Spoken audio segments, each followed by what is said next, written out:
Now, to discuss why Republicans are blocking this border and national security bill, I'm joined by Republican Senator Kevin Cramer from North Dakota. Senator Cramer, it's good to see you, sir. Thank you for joining us.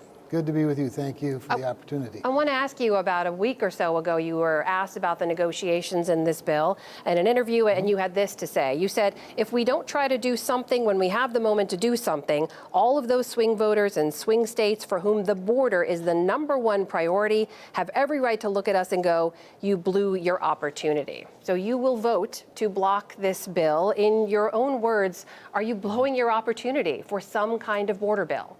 Sure. Well, a couple of things. First of all, a week ago, we didn't have text of the bill. So this is something I've stressed from the beginning. This process has been bad from the beginning. It's been too secretive, too closed, not transparent through a committee process like it should be. But all of that said, James Lankford did a masterful job, and there's nobody that could do it better, in negotiating what ends up being a bill that's got some, obviously anything that's between two sides are narrowly divided. Some things we like and some things we don't, and some things the other side likes and things that the other side doesn't. All of that said, now we have the text, we have the opportunity to look at the text. But as I think Leader McConnell said so well in your piece there, in Lisa's piece, is that this bill is not going to become law because the Speaker of the House says it's dead on arrival. Ironically, the House is trying to impeach the Secretary of Homeland Security, which would be dead on arrival over here. But if dead on arrival is the standard, there's not a lot of point in spending a lot more political capital when there are other priorities, even in this bill, that have to get funded, like support for Israel and support for Ukraine. So it's a combination of politics, moving parts, changing narratives for sure. But the biggest issue is the process, and that's what bothers me, is that 4 months of negotiating in good faith, but largely in secret, leading to final text, and then Chuck Schumer wants to put it on the floor right away. Let's move, let's proceed to the measure immediately, before everybody's had a chance to read the text, to compare it to either H.R. 2 or current law. Well, Senator, if I may, you've sure. mentioned the process is what bothers you. I mean, yes, there were the lead negotiators, a Republican, a Democrat, an independent in the room. Right. My understanding is you and other Republican senators have been briefed along the way. Right. You had some of the details along the way, so it wasn't entirely secretive. But I do want to put to you what the president of the Border Patrol Council said. Yes. He basically said that this is better than the status quo, that nobody can argue it's not better than what we currently have. Why wouldn't I support it, is what he says. Yeah. So why not? Sorry, go ahead.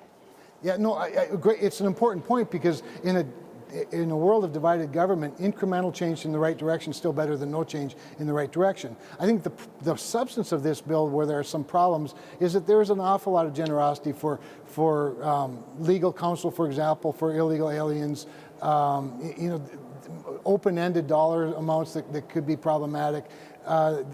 Sanctuary cities, I mean, here we're going to reward the pull factor that attracts people in the first place to run this risk. So it's not a layup one way or the other. I would agree with Brandon Judd that it's an increment in the right direction, but does it keep us from doing more good things in another format? I don't give up on this. I would love, frankly, to move forward with the bill and then start working on it and amending it, but that political will is not there right now. The pragmatic approach is, in my view, would be to take it out and deal with Ukraine and Israel and the Indo-Pacific and the Middle East in general. We've got lots of demands on our own military that we have to meet, and then maybe take the border piece and work on it a little bit, along with the National Border Patrol Council. I mean, according to them, and I met with them today, as a lot of members did, this is much better than H.R. 2. There are no resources in H.R. 2 to do the very things that H.R. 2 says, that the House says they want to get done.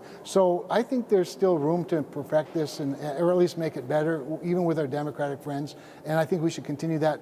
But I do think it's time to move forward with Let me ask you, if I may, about this bill, because we know former President Donald Trump has had an outsized influence, both publicly and privately. Without that influence, would this have moved forward? I don't think it changes a lot of stuff in the House, quite honestly. But again, what about for you? Would it change it for you?